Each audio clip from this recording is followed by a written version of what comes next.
For the first time ever, the untold story of the Scott Peterson investigation. Newly released transcripts, startling never-before-seen photographs, and exclusive interviews. Scott Peterson, A Deadly Game, a Court TV special presentation. Now.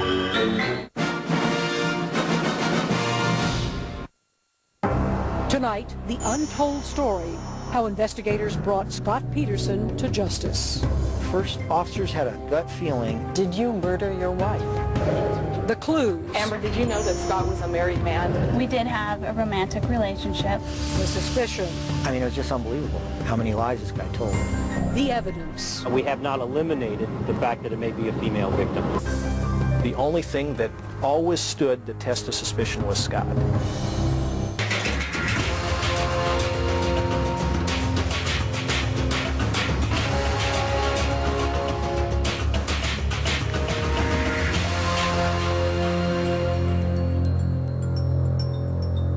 Scott Peterson. Today, we know he perpetrated one of the most notorious crimes in recent years, the murder of his pregnant wife, Lacey, and his unborn child. I covered the Scott Peterson case from beginning to end, and in my book, A Deadly Game, I wrote about the meticulous work of these investigators. Tonight, we'll go behind the scenes and behind the headlines to see exactly how they solved this mystery and hear for the first time about the painstaking police work that brought a killer to justice. April 13, 2003. The intact body of a baby boy washes up on the shore of San Francisco Bay. The next day, 1 mile to the south, the badly decomposed torso and lower body of a woman washes up, clad in a nursing bra and maternity pads. The body is an adult female, and as we speak right now, the autopsy is being performed. The bodies are those of Lacey Peterson and her unborn son, missing for almost 4 months. It confirms the worst fears of a nation riveted by this case. It was a mystery that began 4 months earlier. Christmas Eve, 2002, Modesto, California. 5:17 p.m. Scott Peterson calls Sharon Rocha to tell her that her daughter Lacey is missing. They're expected at Sharon's for dinner in just a little while. Lacey is 8 months pregnant and always reliable. She would never just disappear. Something seems terribly wrong. Lacey was very conscientious, very calculated person. I knew something was wrong. At 5:47, Lacey's stepfather calls the Modesto police to make a missing persons report. Normally, authorities would wait 24 to 48 hours to start a search. Modesto Police Chief Roy Wasden reveals for the first time why in this particular instance, his men make an exception. This is an adult missing person, 8 months pregnant, can find no reason for her to be missing, none at all. One of the big things is the victim profile and looking at your victim, especially with the circumstances you have here, holidays coming up, family plans, get-togethers, being pregnant, getting ready to give birth. That showed us that, you know, she didn't go to Cleveland and, you know, start doing drugs. The police arrive at the Peterson house and start questioning Scott. He claims Lacey was planning to walk their dog in a local park that morning, and he went fishing on San Francisco Bay. And then he does something that astonishes police. Unasked, he pulls out his parking receipt. Is he establishing an alibi already? Detective Brocchini reveals what else detectives find fishy. He couldn't say what he was fishing for. He didn't know what kind of bait he was using initially to the first officers. They had that, you know, cop gut instinct that, you know, something just isn't right. Here at the Peterson house, it didn't take long for investigators to become suspicious of Scott's behavior. He just wasn't acting the way a husband would if his pregnant wife turned up missing. The first officers had a gut feeling, and they told the sergeant. So he calls a watch commander who says, we need a detective. The call comes to my home on Christmas Eve, and really it's for me a feedback of here's what we're being told, here's what we see, here's what our concerns are, here's what we believe we need to do immediately. Detective Brocchini handles the investigation from day one, arriving at the Peterson house at 9:25 p.m. It's been 4 hours since the missing persons call came in, But already, police are treating Lacey's disappearance as suspicious. When you approached Scott, tell me about that first encounter. I just introduced myself to him, and I told him that I was, going to be there to help, and I asked him if he would walk me through his day and walk me through his house. Over the next 4 hours, Brocchini does an intensive search of Scott Peterson's house and property. But it's Scott's odd reactions that really pique his interest. For example, when he accidentally bumps the door of Scott's truck into Lacey's car. And he came right over with a glove that he was wearing, and he says, look, either I'll move my truck or I'll hold this glove in there so you don't scratch my car. And I said, I'll be careful, don't worry. What did the putting of the glove between the vehicles say to you? He just said his major concern wasn't Lacey. By evening, the hunt is on for Lacey. Helicopters, officers, and search dogs all comb the area. That night, Scott's father-in-law tells police that Scott told him he'd been golfing that day. But didn't he already tell police he'd been fishing? It's a direct conflict, and it's not lost on investigators. He would fabricate things or, lie about things that he didn't have to. And we never really were able to figure out exactly why he did it. As Brocchini inventories Scott's house and cars, he continues making mental notes of all the things that bother him. Among them, after Scott came home, he took his time before alerting anyone that Lacey was missing. First, he washed the clothes he'd worn that day. Then he had a snack, showered, and changed his clothes. Detectives find this strange for a man desperate to locate his wife. But more than anything, it's the laundry that catches Brocchini's attention. Why would Scott only wash his own clothes when there was a basket full of dirty laundry in his bedroom and a pile of dirty rags right on top of the washer? I saw these big dirty rags, and I couldn't see anything in the house how they could be that dirty, and what are they doing on the washing machine, and why did he wash his clothes? Then there is Scott's claim that Lacey had planned to walk the dog in a local park that morning. Police just don't buy it. Well, there's a rather steep incline for a pregnant gal who's not feeling good, not moving good, not very athletic at that stage of her pregnancy, to take the dog and go down there. That seemed unreasonable to us. In Scott's truck, the detective finds brand new fishing gear still in the package, patio umbrellas, tarps, and a toolbox. It's only 5 hours now since Lacey was reported missing. But police have already stopped treating this like a missing persons case. In their gut, they think it's a homicide, and they begin treating it like one. They take crime scene photos, and one of them grabs their attention. It shows a comforter that looks like a body was laid across it. Something else. Lacey's jewelry and purse are there, and they are told she always took those with her. Just a lot of little things like that just made me think that, we're doing the right thing. We're heading in the right direction, at least looking into this case. At 11:17, the detective and another officer accompany Scott to his office. Scott's a fertilizer salesman operating out of a warehouse in an industrial section of Modesto. There, Brocchini finds a 14-foot boat, a homemade anchor, and signs that more anchors had been made. Could they have been used to weigh down Lacey's body in the bay? Finally, at midnight, they go back to headquarters, where Detective Brocchini formally interviews Scott Peterson, recording every word he says. But if Scott is scared or distraught, he certainly doesn't show it. I asked him to sit down. I went into the viewing room to plug in a tape, and I could see him. He was sitting there with his hands in his pocket, and he's almost like leaning back in his chair. You made notes about his behavior during the course of the interview, sort of callous, laid back. Given your experience, that body language, that behavior has to be telling you an awful lot. What it told me was that I need to ask more questions, and I need to call in a couple more detectives. This is suspicious. She's not out at shopping and not showing up. I mean, something bad's happened to Lacey. In my stomach, that's what I felt.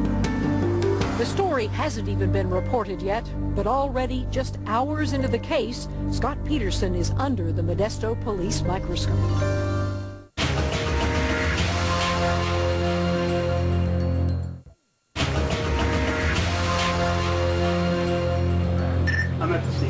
Christmas Day 2002. It's been just 24 hours since Laci Peterson's disappearance. You recognize her from this picture? And already the word is out, and hundreds of people in Modesto, California are searching for the pregnant 27-year-old.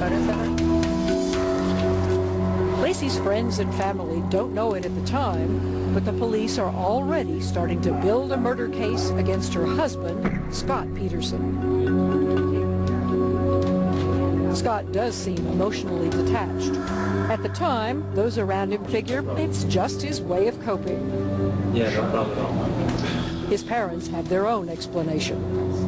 He showed emotion, but he didn't cry 24 hours a day. Cried privately. He worked at trying to find her. He tried to keep us up, you know, because we were breaking down too, so he'd try to be brave for us. Did you ever get that pleading? You know, I didn't do this. I couldn't do this. I loved my wife.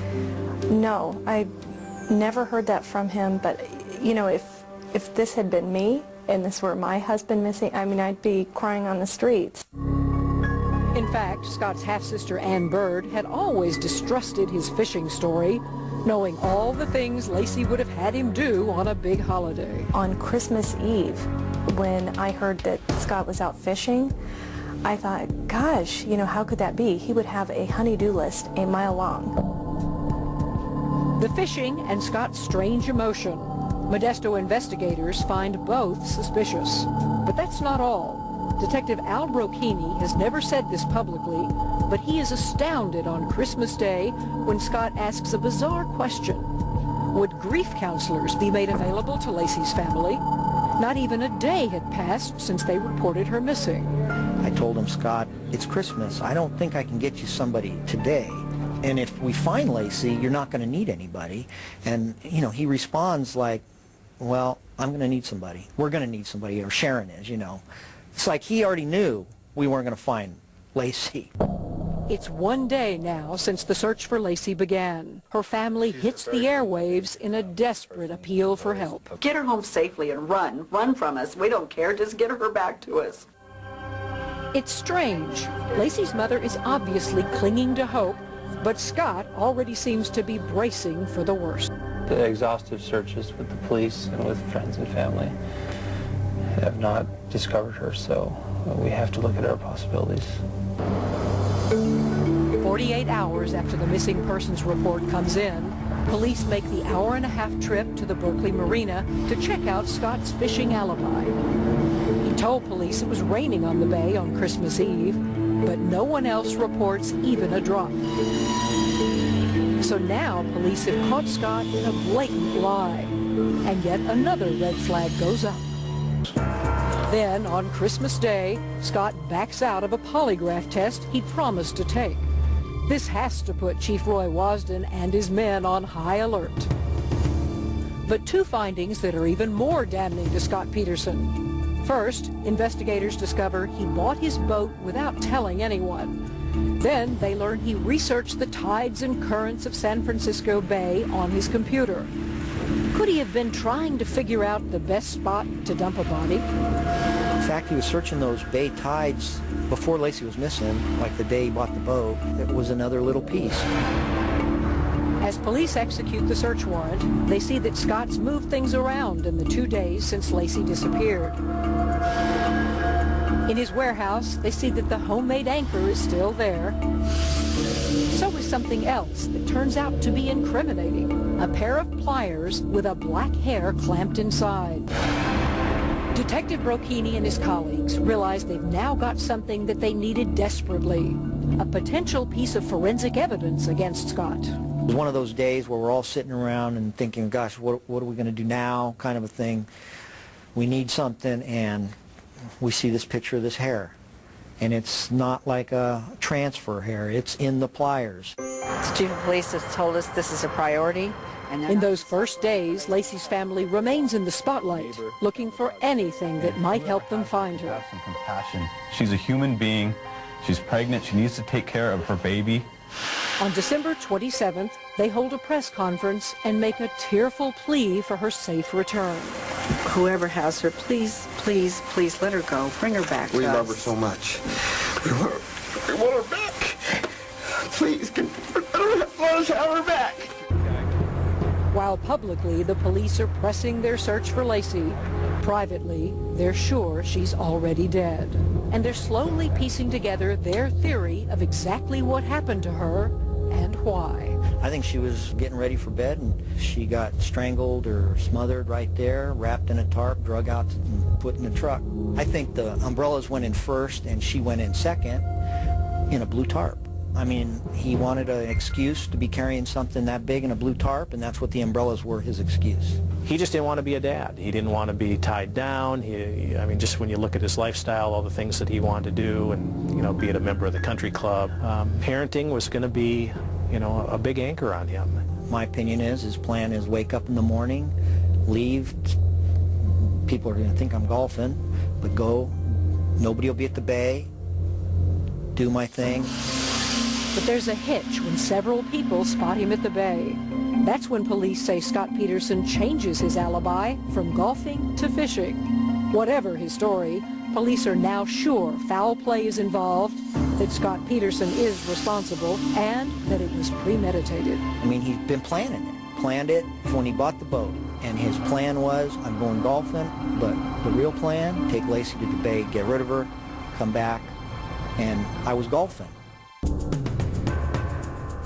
Police don't know it yet, but a new player is about to break the case wide open.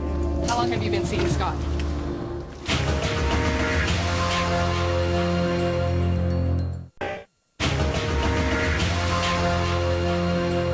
December 30th, 2002. 6 days since Lacey Peterson was reported missing, and now a huge break. A woman calls into the police tip line claiming to be Scott Peterson's lover.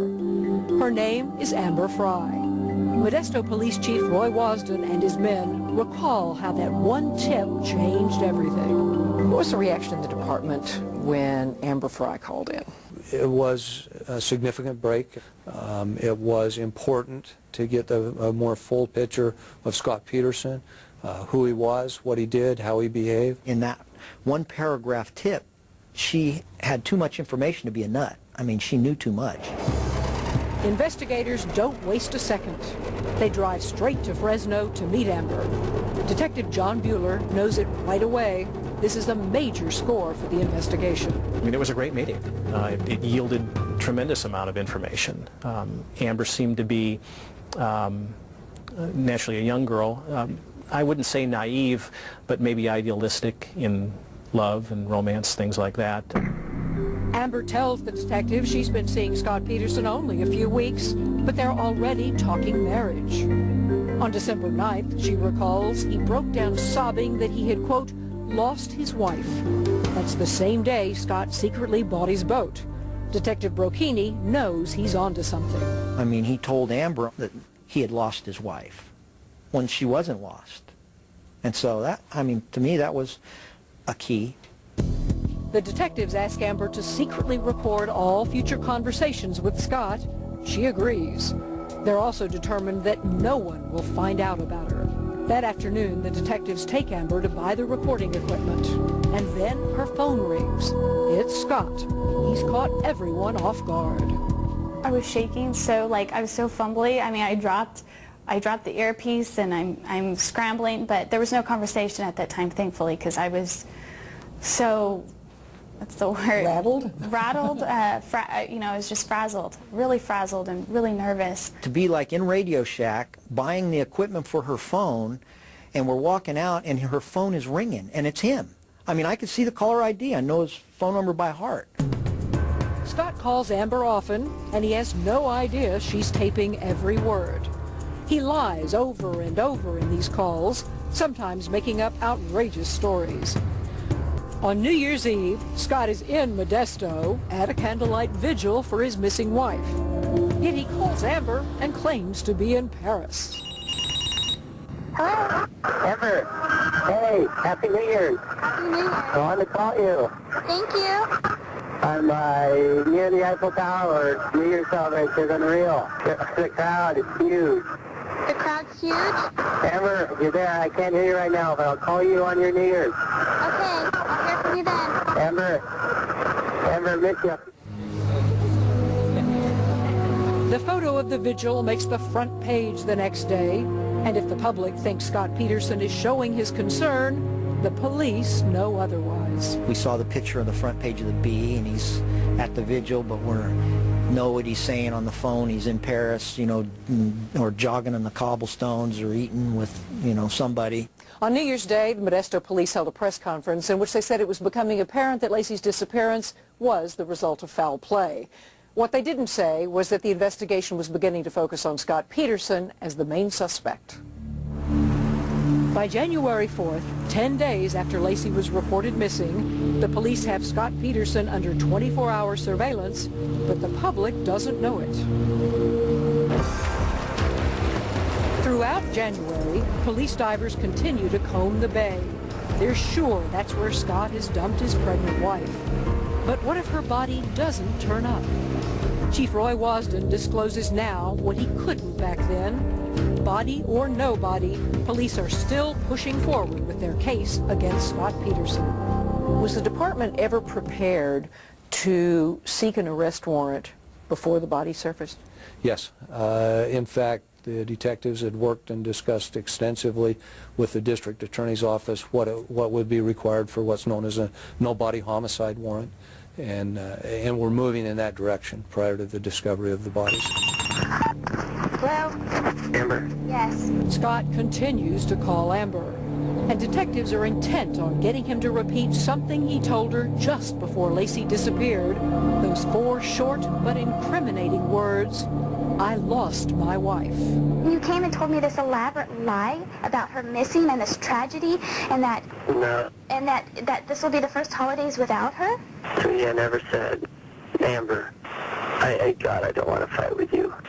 You know that I never said tragedy or missing. Oh yes, you said you've lost your wife. No. Yes. Obviously without me saying much. But we will I said that I lost my wife. Yes, you did. I did. Bingo.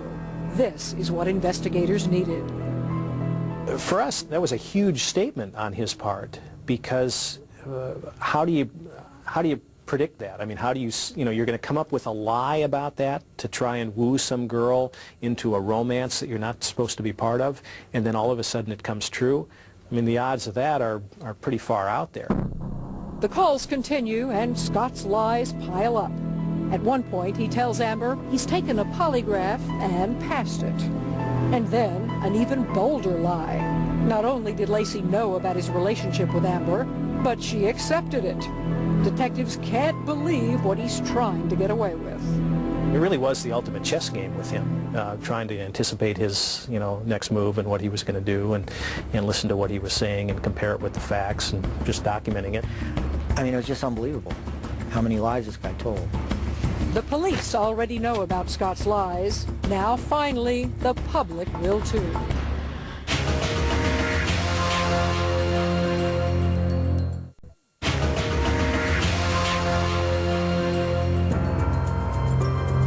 January 13th, 2003, 20 days since Laci Peterson's disappearance. Police learn that the National Enquirer is about to break an explosive story exposing Scott Peterson's secret life. It will reveal that Scott Peterson had a mistress while Laci was alive and pregnant. The once close relationship between Scott and Laci's family is now severed forever. And it's only days before the press and the public find out who Scott's mystery woman is. Amber, did you know that Scott was a married man? On January 24th, exactly 1 month since Laci was reported missing, her husband's lover is forced into the glare of the spotlight. I met Scott Peterson November 20th, 2002. I was introduced to him. I was told he was unmarried. Scott told me he was not married. We did have a romantic relationship. This is devastating news for Laci's mother. It basically allowed Sharon to realize her worst fears had come true, because until then she had nothing to, hang her suspicions on. There was nothing that she knew, of course we did, that would confirm for her that, Laci probably wasn't coming back. The same day Amber comes forward, the Roaches make their own public statement. I would like Scott to know that I trusted him and stood by him in the initial phases of my sister's disappearance. However, Scott has not been forthcoming with information regarding my sister's disappearance, and I'm only left to question what else he may be hiding. And even as Lacey's family wonders what happened to her, the police are sure Scott knows. On January 26th, he's tracked to the Berkeley Marina where he sits in his car gazing at the water. This is at least the 5th trip he's made to that location. What about all the trips to the Berkeley Marina? He didn't stay very long. He didn't sit up there and watch the diving teams. What do you think he was doing? Who knows? I mean, because he is so different from us. Curiosity as to where we were, where the searches were taking place, how close they were to where he left her, maybe to ease his mind. If he went up there long enough and he saw we weren't close to where she was, oh, okay, no reason to stick up here anymore. We'll just go back home. That's the only way that I can make sense out of that. But media interest in the case is white hot now, and Scott can no longer ignore it. The allegations of a girlfriend. With his infidelity public knowledge, he decides to spin it on national TV. I think everybody sitting at home wants the answer to the same question. Did you murder your wife? No, I did not.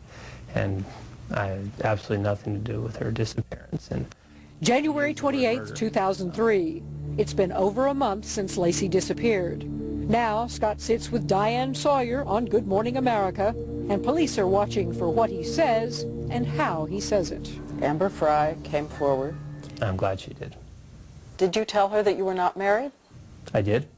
And then when Lacey disappeared, I called her, and admittedly it wasn't immediately. It was a couple days after Lacey's disappearance.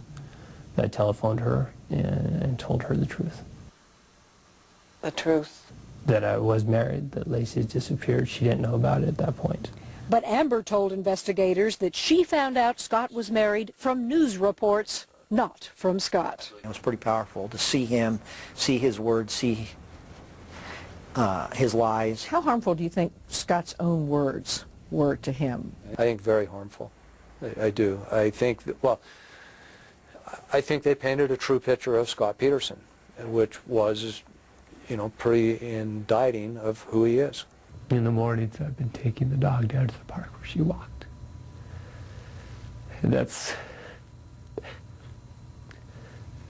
like our time. A nice time together. When he began to cry, and something I thought was very strange was most men, I would expect, even women, will try and wipe away tears. And he sat there and let those flood without ever reaching up. That just kind of goes to what we had expected all along with him. I mean, here's somebody, he wants people to see those tears. I mean, I would imagine it probably took some effort for him to squirt those out. Let the camera roll and let's capture those, and maybe that's going to help me later on down the line. Investigators aren't the only ones paying close attention to this interview. Amber Fry is too. Were you in love with her? No. What did you think about when you saw the Diane Sawyer interview where she asked him if he loved you and he said no? It's funny because Scott and I talked about that, and he's like, oh yeah, I know, they cut it off. He said, because they cut out all the other things I said about you. I was like, really? Obviously, I care about you. I mean, there's no question. He excused it, but certainly I knew better than that. By now, 5 weeks since Lacey's disappearance, police are looking for any credible leads. One big one, a car dealer tells them that Scott sold Lacey's Land Rover and bought a new pickup truck. Why would he do that? And that's not all. Now 2 other women come forward claiming affairs with Scott Peterson. I talked to him, and they were all similar. He used the same approach, and it worked, obviously. Flowers and gifts, and he's a great guy, and he wasn't married, and he lied to all of them, and, he tricked all of them, but when they caught him, they dumped him. The circle of suspicion around Scott is tightening, but investigators are still hunting other leads. 6,000 tips on the case have come in, but none exonerate their chief suspect. None of those things had any merit. The only thing that always stood the test of suspicion was Scott.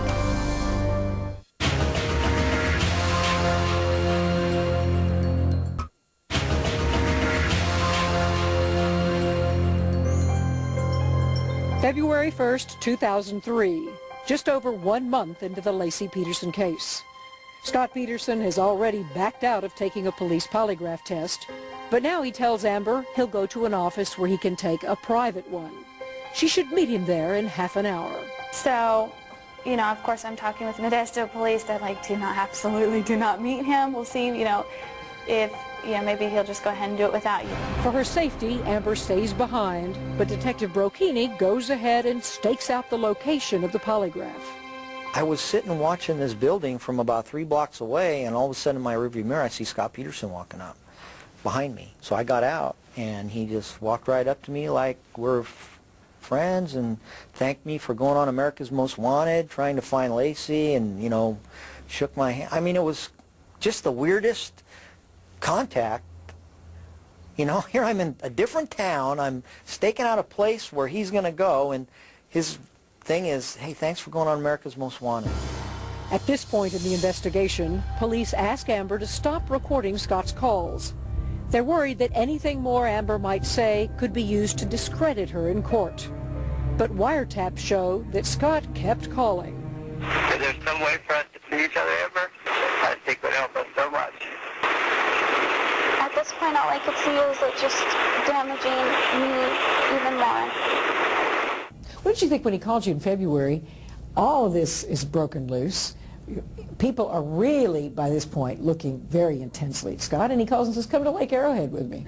I really had to talk that whole situation out because he was being very persistent and very emotional about seeing me, that he needed to see me. I can't say I understand, but okay. Scott. I'm not a monster, Amber. I never said you were, Scott. I know, but I could never hurt you or hurt anyone.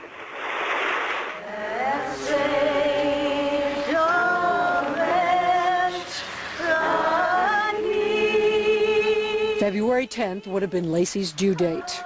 That night, friends and family hold a candlelight vigil, and police note that Scott is conspicuously absent.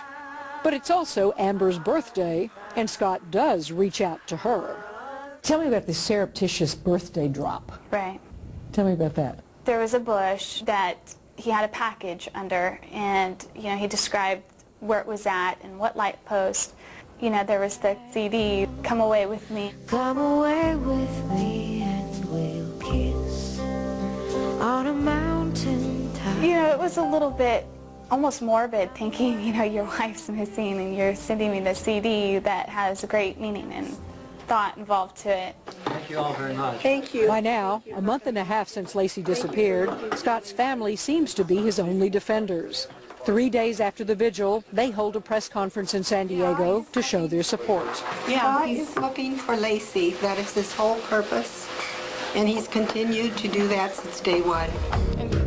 Investigators note that Scott is absent from the press conference too. But he's busy at home on February 18th when police arrived to serve a second search warrant. When you went back with a second search warrant, I understand that cops knocking on the door, and boy, he's on the phone trying to cancel some porn channels. What did you think about that? For him to be so cold and so able to switch gears and distance himself from this tragedy to the fact that he has to order porn at home, it's just another piece of evidence that shows us that he wasn't concerned about her, didn't want to be a part of her, didn't want to have her in his life, and was so far down the road from moving on that he could order that. Got a second? 8 weeks in, the public is still gripped by this story, and calls continue to flood the Modesto Police Department. Investigators have received more than 8,000 tips by the end of February. Then a real break in early March. Forensic testing proves what the police thought all along. The hair found in the pliers on Scott's boat is consistent with the hair from Laci's hairbrush. That's the piece that puts it over the top. On March 5th, the police officially reclassify this case a homicide. As this investigation has progressed, we have increasingly come to believe that Laci Peterson is a victim of violent crime. But there's still a big problem for the police. They're faced with proving a homicide without a body. They'll just have to keep working the circumstantial evidence. And their sole suspect? Scott Peterson. By now, even some of his family are turning against him. Things really did not add up. over and over again. And my husband kept saying, he has to be guilty. This is just not normal behavior. Then, on April 13th, a gruesome discovery on the northern shore of San Francisco Bay. It's the body of an unborn child. The next day, just 1 mile south, another body washes ashore. After nearly 4 months of working a no-body case, it looks like investigators have what they need to nail Scott Peterson. When the bodies came up, there was no doubt in my mind we had the right guy.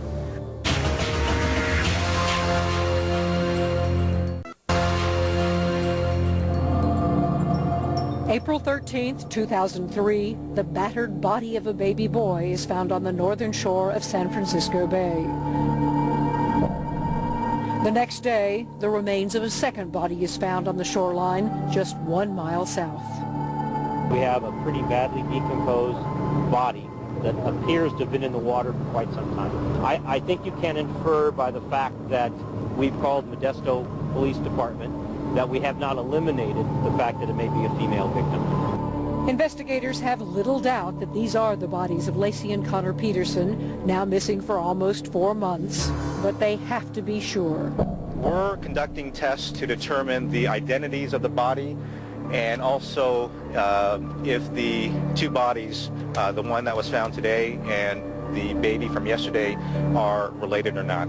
The body of the baby is found intact. This suggests to the coroner that the baby had been in utero until very recently. The body of the woman is in far worse shape, missing the head and limbs, so identification is incredibly difficult. But she's wearing a nursing bra, another clue that she may be Lacey. Now investigators prepare Lacey's family for these horrific details before they're reported. Then they call Scott. He's nowhere to be found. Were you worried that he was going to flee? After the first body came up, I asked the Department of Justice to try to find him. Because we did have a tracker on his truck, and we knew it was down in the San Diego area, but we sent, Department of Justice went out, and they found the truck, and somebody else was driving it. And so I had a fear he was going to flee. On the morning of Wednesday, April 16th, Detective Brocchini locates Scott through wiretaps on his cell phone. Scott's been staying in San Diego at a house belonging to the parents of his half-sister, Ann Bird. He was really better than any dope dealer I've ever followed around in my career. I mean, this guy was counter-surveillance savvy, and, you know, you really couldn't follow him. Every day, divers are combing the churning waters of the bay, looking for more body parts or any equipment that might have been used to dispose of the body. Scott Peterson is spending his time actively trying to elude the police. He's dyed his hair blonde and grown a thick goatee, but he knows he's being watched everywhere. On April 17th, a warrant is issued. It's time to arrest Scott. But on the morning of April 18th, Detective Brocchini is alerted that Scott is playing a very fast game of cat and mouse with the police. It was a wild goose chase. I mean, there was some people almost got in accidents. He was able to elude a helicopter. I mean, he was driving almost out of control. Was there a sense in following him, wondering whether he would head for the border? Oh, yeah, why would he be driving like that? When he turned into that golf course, maybe it was just to hide out a little while and turn around and head for the border, but lucky for us, we had some unmarked DOJ agents that actually saw him, got on him quick enough, and followed him into that golf course. Modesto police rush to the scene. They arrive at 11:15, and at last, exactly 115 days after Lacey disappeared, after an intense investigation that transfixed the nation, Scott Peterson is formally arrested for the crime of murder. How did he react? Oh, he acted like another day at the park. I mean, he stood there, he was calm, he stood there with his sunglasses on and his beard, and I took his photographs and never said nothing to me. It's clear that Scott was planning to go somewhere for quite a while. Investigators search his car and find close to $15,000 in cash, 3 credit cards, and camping gear. But there's more that the public hasn't heard before. One of the things that really wasn't talked about a lot is he also had a couple of neckties in there, some dress shirts, some dress shoes. I mean, he could go from having dinner at a resort, in Acapulco, to camping up in the mountains within about, 4 hours. Police also find a map of Fresno, where Amber Fry lives and works. Could that be where he was headed next? In hindsight, with all you know, do you think he would have been capable of killing you? I don't know. And maybe I just don't want to, think about that. After his arrest, Scott's placed in leg irons and waist chains for the long ride back north to the Stanislaus County Jail. That was a relatively long ride back from the location of the arrest to, bringing him back up to the jail. What was that like? He sat in the back seat behind me. He was quiet, didn't ask hardly any questions at all. Told him we were probably thinking of hamburgers, an In-N-Out burger. Said he'd have a double-double with cheese and a fry and a vanilla shake. Kind of like we were coming back from fishing. Now the pieces are falling into place. On the ride back to Modesto, the detectives receive a call. DNA results are complete. The woman's body has been positively identified as Laci Peterson. The baby is indeed Scott's child. The law requires that the next of kin be notified, and ironically, that person is Scott Peterson, now handcuffed in the back of the police car, charged with their murders. Scott Peterson's much-anticipated trial begins on June 1st, 2004, a year and a half since Laci Peterson was reported missing. The trial is a long and grueling one. Defense counsel Mark Garagos pounds the prosecution as it tries to build its case. He's out to discredit some of the police testimony. I think it is fair to say that Garagos really tried to go after you on a couple of points, and the press picked it up, and you were, at least defense was trying to make you out as the bad guy of the case. How difficult was that? I've been lead detectives on a lot of homicides, and to go to court and be in court and know what happens, and then to come out, I've never seen anything like it, and see, it's like those reporters were not in the same courtroom I was. It's touch and go at times, but in the end, detectives put together the pieces of the circumstantial puzzle for the jury.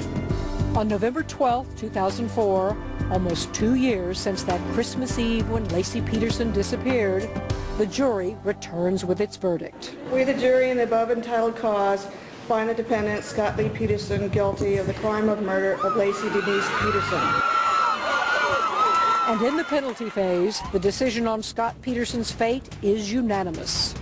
Peterson has been sentenced to death for the double murder of his wife and his unborn son, baby Connor. When the verdict came in, I literally was breathless. I mean, I didn't realize how, it just had an effect. I think we're grateful that we've been able to hold Scott accountable for his actions. I'm proud of the investigation, and I know the department, the other detectives, they sacrificed, and they do it again. We may never find out what actually occurred in this house on Christmas Eve. There's only one person alive to answer that question, and for now, Scott Peterson is not talking.